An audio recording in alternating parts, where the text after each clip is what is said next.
larawan ngayon, makikita natin si Paolo Abilino na kinukuhanan ng picture si Kimi.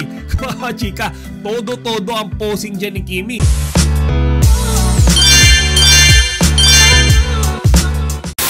Magandang araw mga kachika, Rigel po ulit ang inyong chika patron. Bago tayo magsimula mga kachika, inaanyahan ko muna kayong mag-subscribe dito sa ating munting channel para palagi kayong updated sa mga latest at nagtitrending ng mga showbiz balita. Ilang oras pa lamang ang nakakalipas nang ibahagi ni Kim Chiu at ni Paolo Abilino ang mga larawan kung saan makikita natin sila tila nasa airport na at bitbit yung kanilang mga bagahe pabalik sa Metro Manila. Mga kachika, for me since nasubaybayan naman natin yung bawat araw ng pag-stay nila sa Birmingham, mukha naman talagang na-enjoy at sulit na sulit yung pagbisita nila dyan sa bansang iyan mga kachika.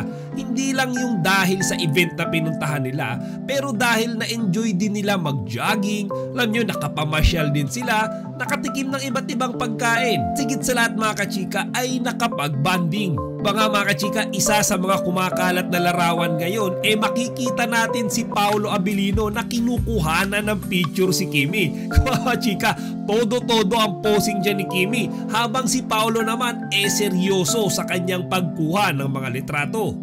Isa lang ang masisigurado ko dyan mga kachika, sa pagbabalik ng Kim Pao sa Pilipinas, mamimiss sila ng ating mga kababayang Pilipino na nasa Birmingham. Sigurado naman mga kachika, makakabalik at makakabalik sila dyan, ano? Malay natin, sa araw na iyon, madoble pa nila yung current audience na nanood sa kanila kahapon. Samantala mga kachika, gusto ko rin ibahagi sa inyo itong nagtitrending na video ngayon kung saan makikita natin si Kim Chiu at si Paolo Abilino na binubuno matapos ang 10-kilometer run na ginawa nila sa Birmingham.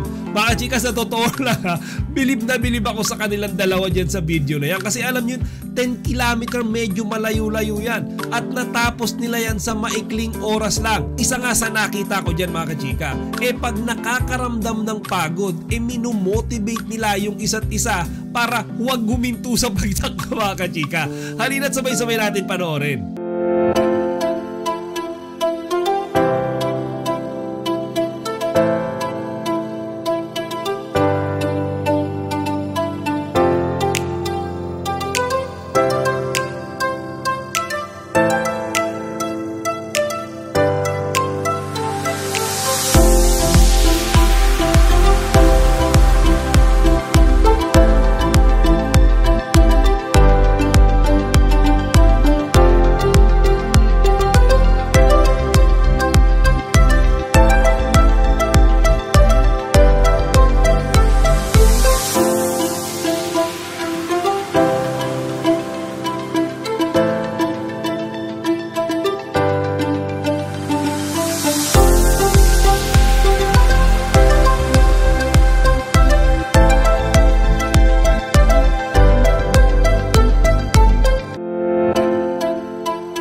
Siya mga kachika, hanggang dito na lang muna. Sana huwag niyo kalimutang ibahagi ang inyong mga opinion dito sa comment section. Chika Patrol signing out. Huwag kalimutan mag-like, comment, and subscribe. Para sa iba pang mga celebrity news, i-click lamang ang mga videos na ito.